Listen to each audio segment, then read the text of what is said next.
Recently मेरे दादाजी मुझसे बोले, बेटा हमारी जिंदगी का सबसे बेस्ट समय हमारा बचपन होता है। ये बोलकर वो अपने डायपर में हगने लगे। तो मैंने इस बात पे थोड़ा गौर किया और मुझे पता चला कि यस, बचपन सच में बहुत रैंडम होता है। बचपन में एक बार साइकिल की चेन चढ़ाते समय मेरा हाथ आ गया, तो मैं भाग के अपने अपाहिज दोस्त को भी ले आया कि उसके भी हाथ आ जाए। बचपन में मुझे मेरी दादी का चरित्र सही नहीं लगता था, क्योंकि वो मुझे डेली नया तारा दिखा के बोलती थी वो तुम्हारे दादाजी है। बचपन में मैं थोड़ा भोला भी था, ऐसे फालतू किसी को उंगली नहीं करता था, वरना फिर मैं 9 तक ही गिन पाता था। एक तो तब कोई भी आके गिनती पूछ लेता था, और उंगली करते समय गिनना कितना मुश्किल होता है पता है। बचपन में मैं और मेरा भाई हमेशा WWE देख के लड़ते थे, क्योंकि माँ बाप की जायदाद लड़ने लायक थी नहीं। एक तो मेरा छोटा भाई बचपन में बहुत शांत स्वभाव का था, बेचारा स्कूल में भी सीनियर से बुली होता था। हाँ, वो सीनियर मैं ही होता था।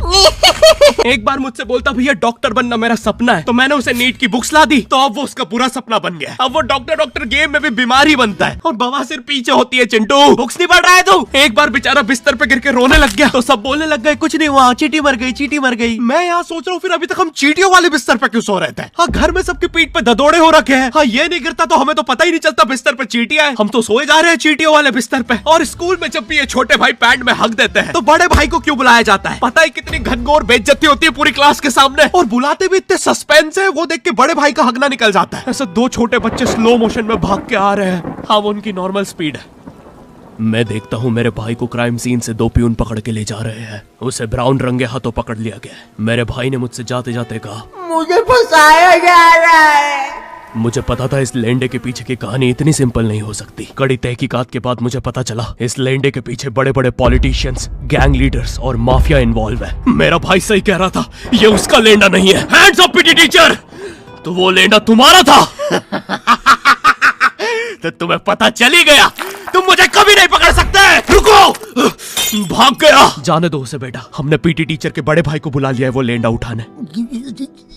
लेंडा आपकी नजदीकी सिनेमा घरों में पड़ा होगा तो देख के पैर रखना। ये चैनल पे जितने भी अजीब और गरीब चीजें तुम देखते हो, ये मैं और मेरे भाई की लाइफ में हमेशा होती रहती है, और इसलिए हमने ये चैनल नॉट योर टाइप बनाया था। मेरे भाई ने कहा तू बोल और मैं एनिमेशन करता हूँ, और लो बन गया नॉट योर टाइप। आपके अरे अभी भी लेंडा लगा हुआ है। बचपन में बोले जाता था कि तुम जितने दांत तकिए के नीचे रखोगे तुम्हें उतने ही रुपये मिलेंगे। तो मैंने दादी की 32 रख दी, तो मुझे 32 रुपए मिले। वो 32 7,000 की थी। जो पिटा हूं ना मैं घर पे, साली स्कैमर दांतों वाली परी चांदी का दांत ले जाके 1 रुपया देती है। दांतों से याद है, बचपन में सब सूखा बॉर्नविटा खाते हैं क्योंकि दांत दूध के होते हैं। ठीक है, ये वाला जोक हटा दूंगा। बचपन में मुझे चुड़ैलों से बहुत डर लगता था। एक बार मुझे चुड़ैल के पैर के निशान दिखे तो मैं उल्टा भागा, पर फिर मैं चुड़ैल के ही घर में आ गया। हाँ, मैं पट्टी में भूल गया था उसके पैर उल्टे होते हैं, तो फिर मैंने सोचा इसका पीछे से सर फोड़ देता हूँ। सर फोड़ने गया तो वो उसका मुंह निकला। फिर से भूल गया कि साली चुड़ैलों के बाल भी मुंह पे होते हैं। आदमी को पता चले तो चले कैसे। जब मैं छोटा था नींद में बिस्तर भी बहुत गीला करता था। मेरी मम्मी हमेशा गुस्सा करती थी कि सोने से पहले सुसु किया कर। अब उन्हें कैसे बताऊं, फिर गीले बिस्तर में मुझे नींद नहीं आती। बचपन में मुझे गुस्सा भी बहुत आता था, तो मेरी मम्मी ने मुझे एक रेड स्टोन की अंगूठी पहना दी, और सरप्राइजिंगली उससे मेरा गुस्सा इतनी जल्दी उतरने लग गया, क्योंकि अब मैं जब अंगूठी पहन के लोगों को पीटता था तो गुस्सा इतनी जल्दी शांत होता था। वैसे ये अंगूठी मुझे एक बाबा जी के आश्रम से मिली थी। जब मैं वो आश्रम में गया था, वहाँ एक बहुत ही हॉट सी बंदी मुझे देख के बार बार स्माइल करे जा रही थी, तो मैंने भी मौके पे चौका मारा और जल्दी से अपना नंबर पेपर पे लिख के उसकी तरफ फेंक दिया। वो बंदी ने भी बड़े प्यार से मेरा नंबर उठाया और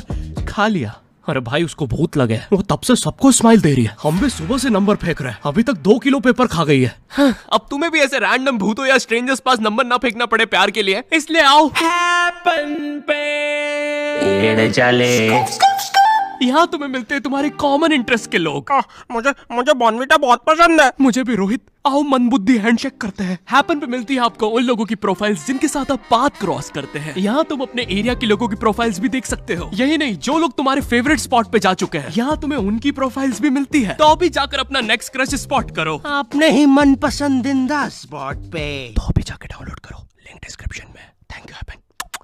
बचपन में मेरी मम्मी हमेशा बोलती रहती थी कि बाहर जाके खेलो। अब बाहर मेरे मोहल्ले के बच्चे भाई वो ऐसे अजीब अजीब से गेम्स खेलते थे। कहीं ड्रैगन फ्लाई में रस्सी बांध के उसको पेट बना लिया है, कहीं नंगे भाग रहे टायर के पीछे लकड़ी मारते मारते। मेरी मम्मी को उन पे दया आ रही है कि बेचारे गरीब बच्चे किसी भी चीज से खेल लेते हैं, फिर हमारी कार पलट जाती है। हाँ, वो टायर हमारी कार का था। और मुझे एक बात बताओ, चक्के से खेलने पे वो गरीब कैसे कंसिडर हो रहे हैं? क्या पता उनने कार खरीद के चक्का निकाला हो, क्या पता लैम्बोर्गिनी के चक्के से खेल रहे हो। नहीं, तुम्हें कैसे पता चल रहा है वो गरीब है या अमीर? और एक चक्के से इतनी सारी एक्टिविटी करेंगे ये लोग। कभी चक्के में रस्सी बांध के झूला बना दिया, कभी झूले से फिका के खुद को लूला बना दिया, कभी लूले पे झूला बांधकर हुला हू बना दिया। ये इतने हरामी बच्चे थे, इनके साथ कोई भी घर नहीं खेलता था, क्योंकि घर ये जुए में लगा के हार जाते हैं। ये वो बच्चे जिन्हें तुम रिमोट कंट्रोल कार भी दोगे तो उसकी मोटर निकाल के पंखा बनाएंगे। एक बार इन्होंने रिमोट कंट्रोल रिमोट बनाया था। तुम अगर इस रिमोट पे बटन दबाओगे तो इस रिमोट पे बटन दबेगी, बस ये लोग मकर संक्रांति के दिन पतंग भी लूटते थे दुकानों से। पतंग से याद है मैं बचपन में अपने दोस्त जनक के साथ बहुत पतंग उड़ाता था। जनक गुजराती था और गुजराती लोग तो बहुत बड़े पतंगबाज होते हैं। वो लोग गला काटने के बाद भी काहे पोचे चिल्लाते हैं। जनक मेरे घर पे इतना बड़ा गिर्रा लेके आता था पतंग उड़ाने। उस पर पता नहीं कितने 1000 किलोमीटर का मांझा लपटा होता था। हम दोनों का सपना था उस गिर्रे की पूरी ढील देना। एक बार तो गिर्रा खाली होने ही वाला था पर वो पतंग तो घूम के हमारे पीछे से आ गई। हमने हमारी ही पतंग काट दी। तो इस बार हमने सोचा पतंग पूरी परपेंडिकुलर उड़ाएंगे, स्ट्रेट। हमने 2 घंटे ढील दी। वो मांझे में वेव सिग्नल आने लग गए प्राचीन भाषा में। हमें लगा हमने एलियंस ढूंढ लिया, बट फिर धीरे से वो सिग्नल क्लियर हुआ। हमें पता चला हमने कोई नासा का 100 मिलियन का टेलीस्कोप काट दिया।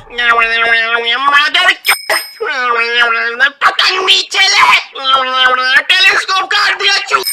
नासा का टेलीस्कोप जैसे ही नीचे गिरा बच्चों से पहले विसरो ने लूट लिया। बहुत वियर्ड था, इतने सारे बुड्ढे छत कूद के भाग रहे थे। एक तो जनक के मांझे में इतनी सारी गठाने होती थी, वो मांझा इतना भारी हो जाता था। हम चौथे माले से पतंग उड़ा रहे, वो दूसरे माले पे उड़ रही है। बचपन में बोला जाता है किसी भी स्ट्रेंजर से बात नहीं करते, तो फिर मैं इशारे करता था। तो फिर दादी मेरे चरित्र पे सवाल उठाती थी। दादी से याद है पुराने जमाने में एंटरटेनमेंट के लिए कुछ होता नहीं था, तो लोग 7-7, 8-8 बच्चे पैदा कर लेते थे ताकि उन्हें जायदाद पे लड़ता देख मजे ले सके। मेरे पापा के 5 भाई और 4 बहनें हैं, टोटल 9 बच्चे। मेरी दादी ने जिंदगी के 9 साल बस बच्चे दिए। दादी ने 9 साल तक पेट में इतनी लातें खाई है, उनके अंदर से एब्स आ गए थे। मेरी दादी लिटरली अंदर से टूट चुकी थी। उनका इतनी बार ऑपरेशन हो रखा है, उनको डॉक्टर ने टाकों की जगह चेन लगा दी थी। भाई आज के जमाने में तो इतने बच्चे कोई पैदा नहीं करता, उल्टा अबॉर्शन करवा लेते हैं। और यस मैं अबॉर्शन बोलूंगा क्योंकि मुझे जेल नहीं जाना। एक तो इंडिया में भी अबॉर्शन करवाना लीगल है, लेकिन बच्चे का जेंडर जानना इलीगल है। मतलब तुम मार तो सकते हो, लेकिन किसे मार रहे हो ये पता नहीं कर सकते। तो देखो अब रिस्क कितना बढ़ गया है। क्या पता अंदर शेर बैठा हो या कोई बड़ा गैंगस्टर, क्योंकि तुम्हें तो पता नहीं है तुम किसकी सुपारी दे रहे हो। क्या पता वो अंदर बंदे लेके बैठा हो। बचपन में सबके मम्मी पापा डराते हैं मस्ती मत करो वरना बोर्डिंग स्कूल भेज देंगे। और मुझे बोर्डिंग स्कूल से इसलिए डर नहीं लगता था कि मैं वहां जाके अपनी फैमिली से दूर हो जाऊंगा। मुझे बोर्डिंग स्कूल से इसलिए डर लगता था क्योंकि वहां पे वो बड़े दांतों वाला ईशान अवस्थी होता है। मैंने पहली बार जब तारे जमीन का ट्रेलर देखा था तो उसमें वो पागल बच्चे ने आतंक मचा रखा था। फिर मैंने मूवी का नाम पढ़ा तारे जमीन पे। मुझे लगा बिछाए होंगे इस पागल को पकड़ने के लिए, शॉक वॉक देना होगा तारों से। इसके तो दांत भी इतने बड़े हैं, सारी तारे काट देता होगा। मुझे ट्रेलर देख के लगा कोई एक्शन मूवी है, आमिर खान जोकर बना हुआ है। मुझे लगा यही तारों का जाल बना के पकड़ेगा पागल को। हाँ ट्रेलर देख के तुम्हें क्या ही समझ में आएगा। एक शॉट में आमिर खान बोल रहा है आपके बच्चे को डिसलेक्सिया है, फिर अगले ही शॉट में जोकर बन के बड़ा मछलियां उड़ती क्यों नहीं। फिर मुझे लगा ये शायद अपने माँ बाप को बोल रहा था। और दया तो मुझे उस लंगड़े बच्चे पे आती है जिसके बगल में ईशान अवस्थी को बिठा दिया था। वो बेचारा उठ के भाग भी नहीं सकता। और मैंने तो सुना था बोर्डिंग स्कूल में बस नॉटी बच्चे जाते हैं, तो फिर इस बेचारे गाय से बच्चे को क्यों यहाँ भेज के रखा है। कहीं ऐसा तो नहीं इसके पहले पैर थे और ये बहुत मस्ती करता था तो माँ बाप ने पैर तोड़ के इधर भेज दिया। बस भाई मेरा हो गया है आज का। अगर तुम्हें वीडियो पसंद आई तो यार लाइक मारो। एम करते हैं 7 लाख लाइक्स के लिए। पिछले वीडियो में नहीं आए थे इसलिए अब मैं औकात में आ गया हूँ, इसलिए अभी लाइक मारो। चैनल पे नए हो तो सब्सक्राइब करो। मुझे मुंह दिखाई के लिए 10 मिलियन सब्सक्राइबर्स चाहिए। और हैपन को भी डाउनलोड करना मत भूलना, लिंक डिस्क्रिप्शन में। अब मैं भी जा रहा हूँ, बाय।